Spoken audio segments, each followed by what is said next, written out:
In typical fashion, when I start with a new painting, I start with a quick sketch based on a composition that I've had in mind or in a sketchbook for quite a long time. Kind of choose which one I'm gunning for, and then I start to build it up. Start with a pretty varied palette for the underpainting. It doesn't really matter what colors these are as long as they're complementary to each other, a bit diverse, and they move the eye around the picture. You'll notice that I put some red in certain areas, so it moves your eye around, blue in certain areas, and then yellow, green, orange, some of these other colors as well. As I start to build that up, what I'm doing is creating texture. So even though this is a digital painting, I do layer upon layer upon layer, which is exactly what I do with my normal tactile painting as well. The initial underpainting gets covered up, but you can still see that as I overlay the white on top of it, some of those colors come through, which changes the tone of the white as I continue to build up that texture.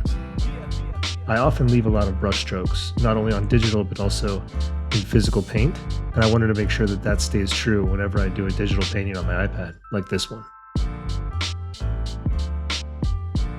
I continue this process of adding and removing layers of white, using different tones of white over top of the underpainting as well as the initial black line drawing.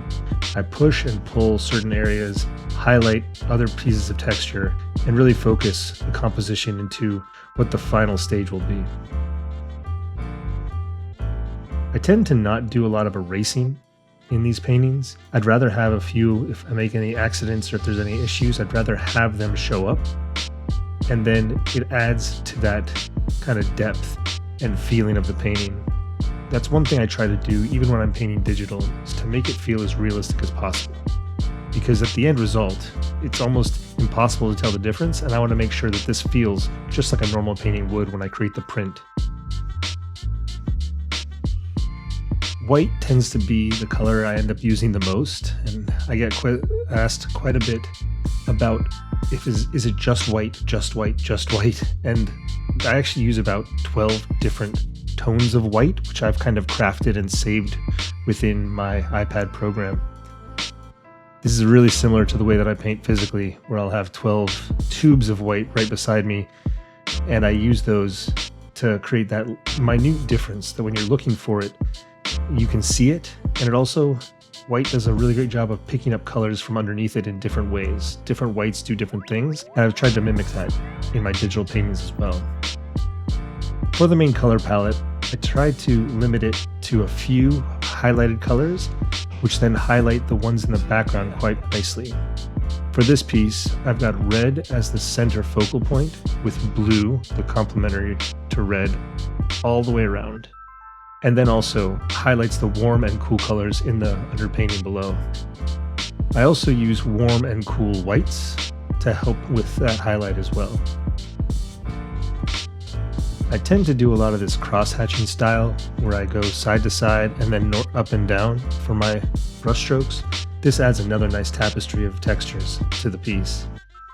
I kind of stole this from my friend Ben, who did this in university a lot. I used to do a lot more diagonal and free-flowing brush strokes, but I try to keep it relatively tight now. And then when I do more free-flowing brush strokes, it really makes a difference and it shows the contrast and highlights that piece of the painting, which I'll do a lot of times around circles or more diagonal lines. One of the things that I try to do is add these new little pen marks and sketch marks to the end of the painting. It adds a nice little visual element as well as gives it a sense of a signature. I never sign my paintings, but my line work is where I use my fingerprint on these pieces. And that's what I do here when I add these quick sketch lines. You can see I can add and remove layers to show when and where these are highlighted, but then I'll put them back. That's pretty much the one cheat that I use when I'm doing a digital painting.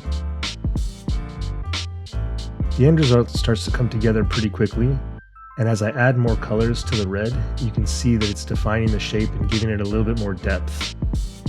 I don't make it fully 3D or rendered completely as a circle, but I like the idea of giving that focal point right near the middle of the composition a little bit more depth with the visual highs and lows of that red color. I do the same to the blues on the outside, so as your eye gets moved around the picture, the depth becomes really apparent, in not just the focal center point, but also all around the piece. Thanks for joining me for the creation of Until They Come Back. A huge shout out to Deep Cut Kid for the music, and you can check him out through the link in the description below. For more paintings and prints, visit kareemawad.com.